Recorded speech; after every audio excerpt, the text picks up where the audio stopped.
Assalamualaikum warahmatullahi wabarakatuh. Alhamdulillahirabbil alamin. Alhamdulillahi an amana bi nikmatil imani wal islam. Asyhadu an la ilaha illallah wa asyhadu anna Muhammadan abduhu wa rasuluh. Allahumma shalli wa sallim wa barik ala Muhammad wa ala alihi wa sahbihi ajmain. Amma ba'du. Alhamdulillah, kita panjatkan puji syukur kehadirat Ilahi Rabbi, nikmat yang luar biasa yang Allah berikan kepada kita, nikmat iman, nikmat sehat, dan berbagai kenikmatan. Di pekan Rabu petang ini masih bersama LSK dan Ustadz Suparno dari Dewan Dakwah Islamiyah Indonesia Kota Cirebon. Ya, kita berlanjut. Baru saja kita mendengarkan bagian ke-22. Ini adalah bagian ke-23. Berlanjut masih bunyal Islam alal khamsin, pada rukun Islam yang keempat, yaitu Ramadan, membangun meningkatkan kualitas iman menuju takwa. Nah, pada bagian ke-22, di mana semangat Ramadan sudah mendekati Idul Fitri. Nah, disinilah ya sebuah harapan mereka yang telah berpuasa dengan penuh semangat, penuh iman, ya, atas dasar iman, ya. Kemudian dilaksanakan puasa itu, ya, dengan penuh, ya. Man shoma Ramadana imanan wa ihtisaban ghufira lahu ma taqaddama min dzambi. Inilah sebuah harapan yang luar biasa di akhir Ramadan, Idul Fitri. Orang berpuasa dengan dasar iman, mengharap ridha Allah, penuh dengan perhitungan, maka Allah akan ampuni segala dosa-dosanya. Para pemirsa, ini kalau kita lihat, ya, dari mulai ya kita bersyahadat, sholat, zakat, dan seterusnya, apa yang kita lakukan adalah masih ada kaitan antara pahala dan ampunan maghfirah Allah. Kenapa demikian? Coba aja lihat. Ketika kita mau sholat, di sana waktu wudhu, di situ ya saat wudhu itu ada sebuah informasi. Rasulullah menyatakan orang yang wudhunya dengan baik melaksanakan sholat, maka dosa-dosanya sudah luntur disapu oleh air wudhu. Tuh, dosa-dosa kecil ya, dosa di tangan, dosa di mata, di muka, di telinga, udah hancur. Ya, udah terhapuskan. Dosa pikiran kotor, Victor, dibasuh kepalanya, dosanya hilang. Ditambah lagi, ketika sholat, kitanya minta diampuni dosanya. Ya, Rabbighfirli, ya Allah, ampuni aku. Berarti kalau minta ampun tuh sadar, kita ini ngerasa dosa diakui. Terus saya tidak mau dikatakan ya bersalah, saya tidak mau, itu fitnah, akan laporkan ke pengadilan. Fitnah. Nah, kata yang fitnahnya, ya tunjukkan kalau merasa ente tidak berdosa. Apa yang anda berbuat, tunjukkan perbuatan anda. Nah, di situ akhirnya ya. Maka kalau orang yang merasa berdosa, ya akui dosanya, tinggal minta ampun sama Allah, selesai. Rabbighfirli, ya Allah, aku minta ampun, aku merasa salah, diakui kesalahannya. Jangan bersalah tapi nggak ngaku. Ya Allah, manusia semacam apa begini? Tapi kalau hatinya memang memiliki nilai-nilai kebenaran, pemikirannya pemikiran yang jernih, ya, maka ketika dia berdosa, bersalah, ngaku, ya Allah, aku merasa berdosa, minta ampun, beli maning-maning kapok. Maka ujung-ujungnya warhamni wa'afini wa'fu'ani, ya Allah, ampuni saya. Kalau pertama minta ampun, nah yang terakhir wa'fu'ani, maafkan saya. Rabbighfirli, minta ampun, ngaku salah. Sudah ngaku salah, ya warhamni wa'afini wa'fu'ani, ya Allah, maafkan salah atas kesalahan saya. gamblang jelas, wah penuh dengan ketulusan hati, insya Allah Allah akan memaafkan kesalahanmu, memaafkan kesalahan kita. Nah di ujung Ramadan tuh begitu doa, wah luar biasa, minta sama Allah, ya Allah, ya Allahumma innaka afuun, ya Allah sesungguhnya engkau maha pengampun, tuhibbul afwa, engkau suka kepada orang yang minta ampun, ya. Fa'fu anni, ya Allah ampuni saya, maafkan saya, maafkan saya, maafkan saya. Kira-kira kalau kita ngaku salah minta maaf, Allah maafkan enggak? Allahu Ghafurur Rahim, Allah maha pengampun. Makanya selesai Idul Fitri jangan lupa untuk menyempurnakan Ramadannya selama puasa 30 hari, bersihkan dengan zakat fitrah, pembersih jiwa. Ya, setelah minta ampun nih, ya masih belum bersih hati kita, belum dibersihkan jiwa kita dengan zakat fitrah. Luar biasa. Artinya tunjukkan bahwa kita itu salah, ya. Jiwa kita itu salah, merasa berdosa, minta diampuni sama Allah, maka bersihkan jiwamu dengan memberi makan kepada fakir miskin, zakat fitrah, zakat kebersihan, zakat jiwa. Beda kalau di rukun Islam yang ketiga, yaitu zakat mal, zakat itu memberikan sodako apa di situ, ya bebas, nggak mesti bulan Ramadan, ya nggak mesti menjelang Idul Fitri, bebas sodakonya. Kalau kita di bulan Ramadan boleh-boleh juga, wah pahalanya lebih banyak kan begitu. Wah luar biasa, luar biasa Islam mengajarkannya dengan mengeluarkan zakat fitrah. Coba kita lihat zakat fitrah itu, ya hanya menanggulangi orang-orang yang kelaparan, yang jarang makan. Makanya perhatikan, ya jarang makan, betul-betul fakir, betul-betul miskin kita kasih. Kira-kira kalau kita mau ngasih mereka, cukup dah 2,5 kilo aja, selesai. Hanya untuk dimakan sekeluarga 2-3 hari habis, ya. Apalagi anaknya banyak. Nah, itu hanya lambang kasih sayang kita sebagai orang yang bertakwa, lulus dari ujian imannya, merubah dari takwa, Idul Fitri kembali kepada kesucian, fitrah, mengasihi orang dengan zakat fitrah. Ya. Tapi kita ingat, ngasihnya jangan saat Idul Fitri saja, di bulan-bulan lain, di hari-hari lain. Ketika memang dia kurang makan, perlu dibantu, jangan menunggu Idul Fitri. Nah, terus sering dibantu, banyak orang ngasih beras apa di rumahnya, kasih juga lauk pauknya kalau memang dia perlu dibantu. Nah selanjutnya apa? Selanjutnya nanti Idul Adha nih, ya kita kalau Idul Adha apa? Bukan karbohidrat memenuhi kelaparan pada khusus perut orang miskin, tapi perbaikan gizi, protein hewani. Idul Adha yaitu memotong hewan kurban, kambing, onta, sapi, kerbau, apa saja ya, binatang ternak. Wah luar biasa. Jadi merupakan ya satu amalan ibadah berkaitan dengan sosial. Luar biasa. Idul Fitri kembali kepada kebersihan jiwa.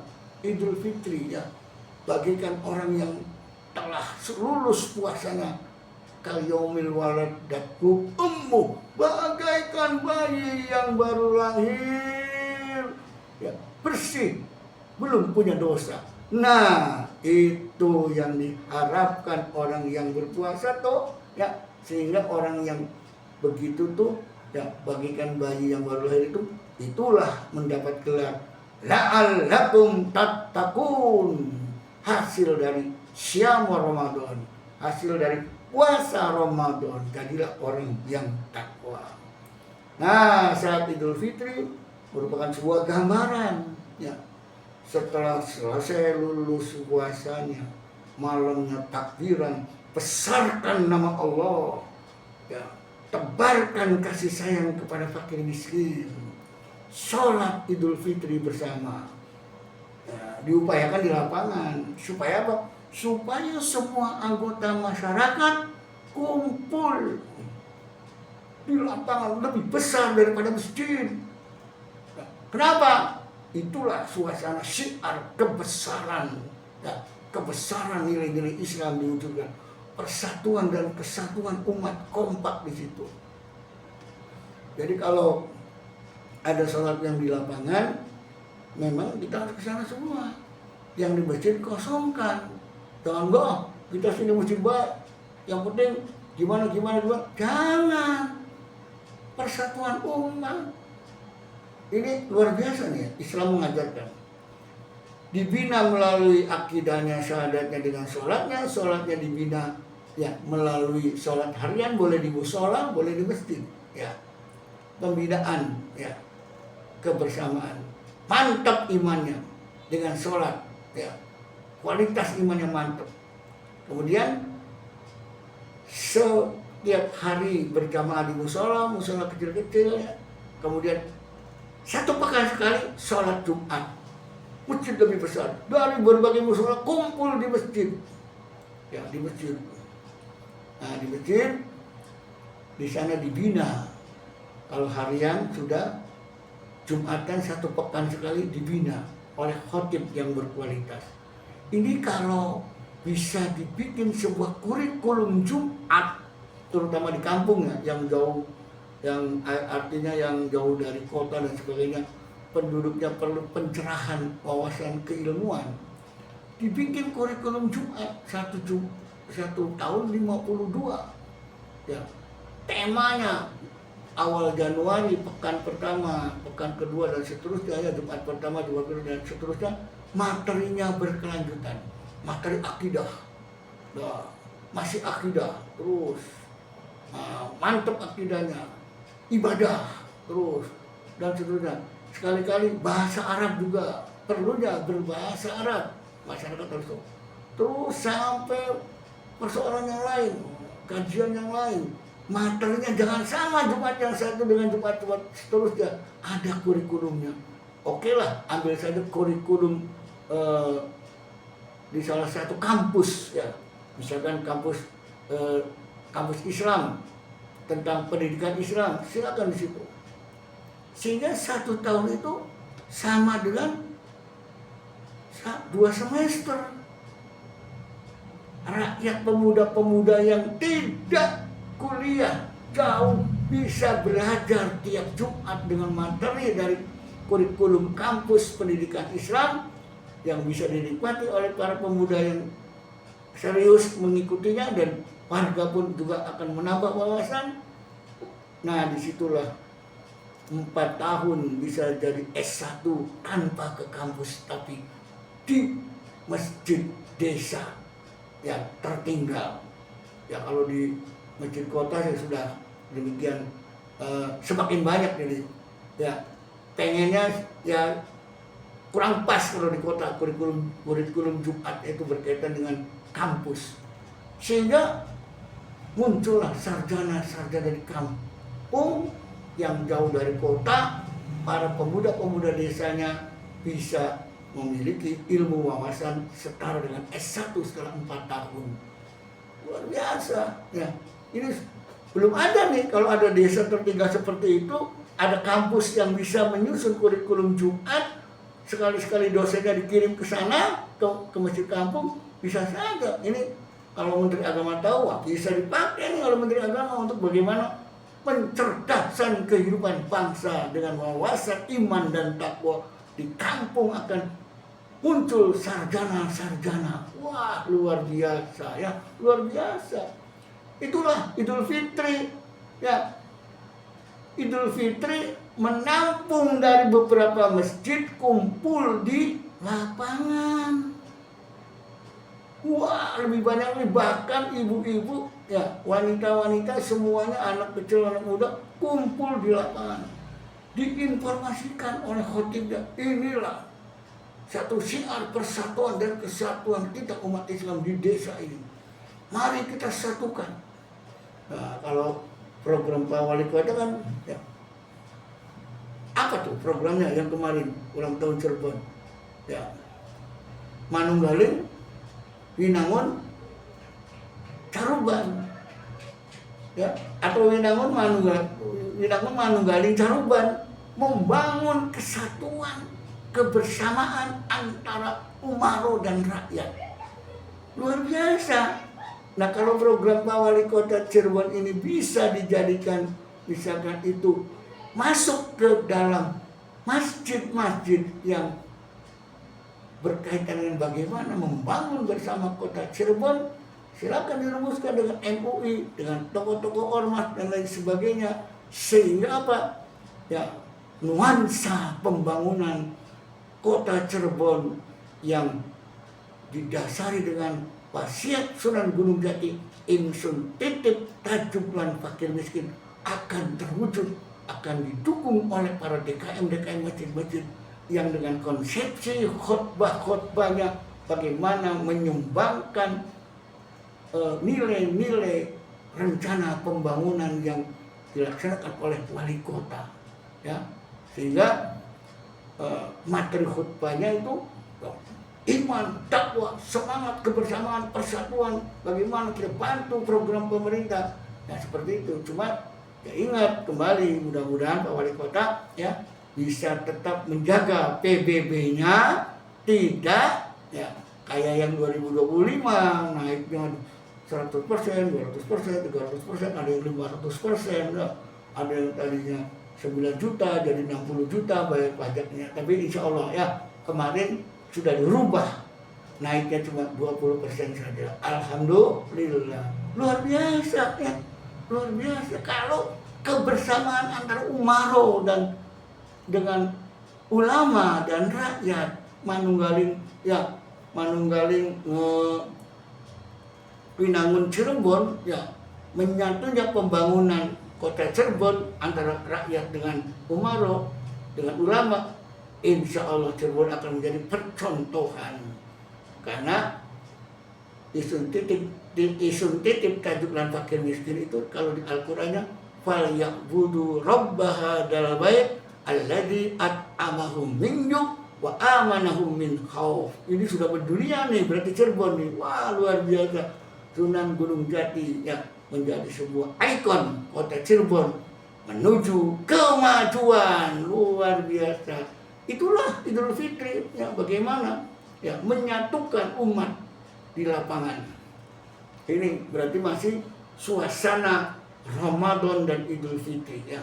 Sehingga semangatnya terus ya menjadikan semangat keislaman, semangat kebersamaan, semangat kesolehan sosial, sehingga menjadi satu harapan besar ya.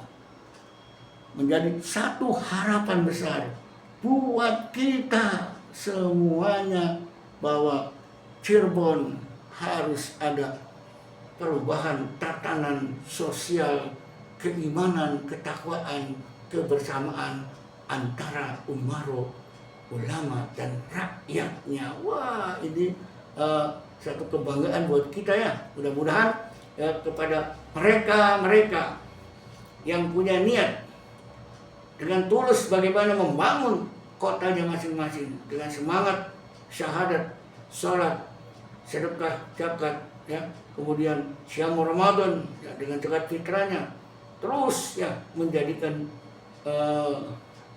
itu sebuah pembinaan diri, pembinaan kebersamaan, dan akhirnya kita akan nanti ya bagaimana setelah Syam Ramadan selesai, Idul Fitri kita menjadi orang yang takwa. Apa selanjutnya tugas orang yang sudah dikatakan takwa oleh Allah?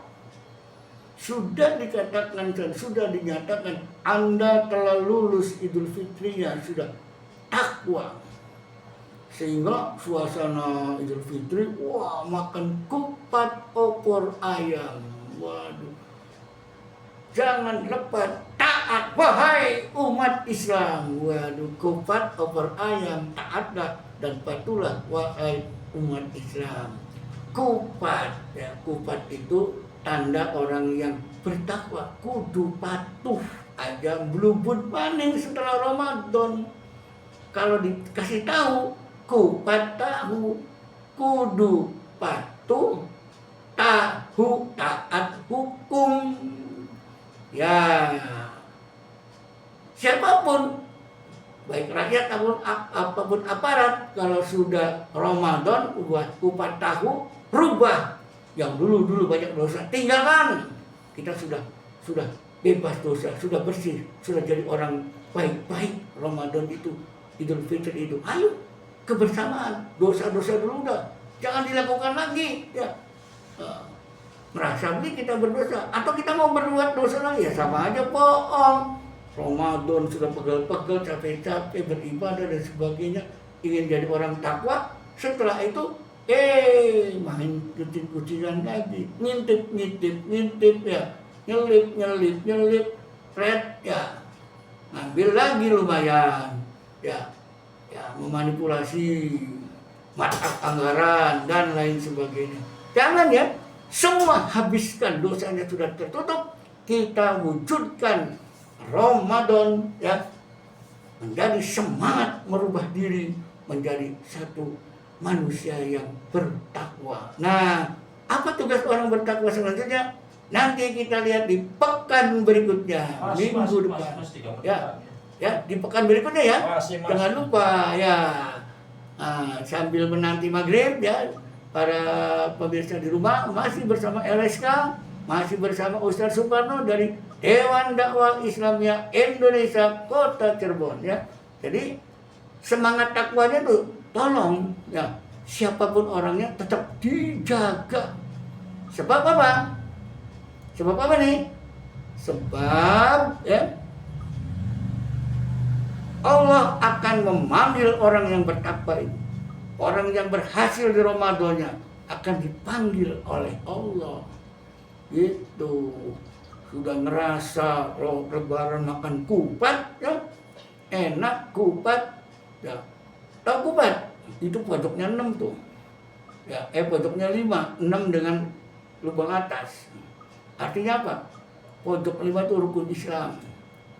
Ya, beras itu ibarat umat Islam. Kalau dipegang, dilempar ke lantai belaratan, patok ayam. Tapi kalau pegang 1 genggam, 2 genggam, 3 genggam, masukin ke urung kupat, digodok itu rakyat dengan rukun Islam selama syahadat, sholat dan zakat, terus Ramadan, godok. Wah, akhirnya apa?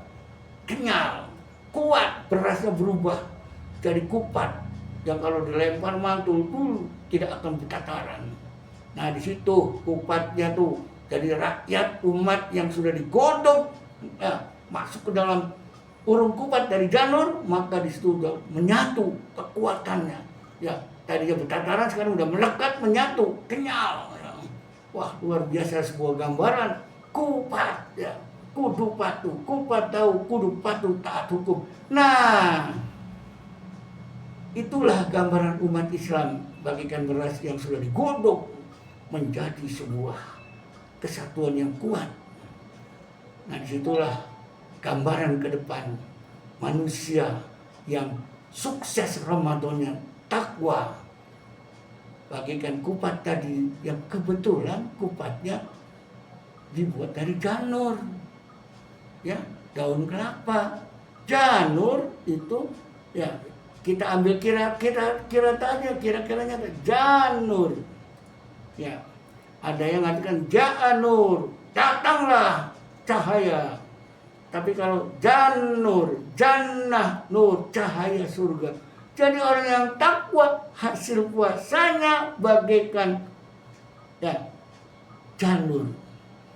Dalam wajahnya nampak cahaya calon penghuni surga. Nilai ketakwaan, kesolehan sosialnya, wah luar biasa. Jadi sekali lagi ya, dengan nilai ketakwaan, semangat takwa, kupat tahu kudu patuh taat hukum, inilah sebuah pencetakan pribadi manusia yang siap melanggeng hidup dalam bermasyarakat, sehingga akan menjadi contoh kesolehan sosial.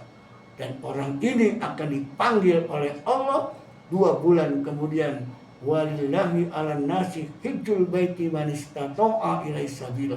Dipanggil untuk berhaji orang yang takwa hasil dari Ramadannya. Wah, luar biasa. Ini rukun Islam yang kelima nih. Mulai eng bagaimana wujud Islam nanti, wujud Islam adalah khamsin. Yang kelima menjadi sebuah fenomena yang luar biasa. Karena haji hanya orang yang bertakwa yang terpanggil. Wa tajawwadu wa inna khairal jadit taqwa wattaquni ya ulil albab. Nah, inilah sebagai pengantar untuk pekan depannya, bahwa hanya orang-orang dengan bekal takwa yang akan bisa pergi berangkat haji menuju kemabruran. Oleh karena itu, kita modal takwa dulu. Untuk sebagai bekal haji. Demikian kurang lebihnya saudaraku, tetap bersama LSK pekan depan dengan Ustadz Suparno dari Dewan Dakwah Islamiyah Indonesia Kota Cirebon. Kurang lebihnya mohon maaf. Assalamualaikum warahmatullahi wabarakatuh.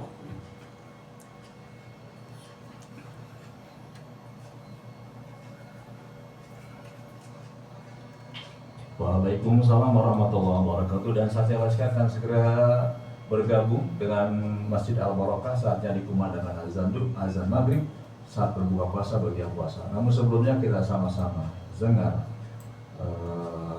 tarhim.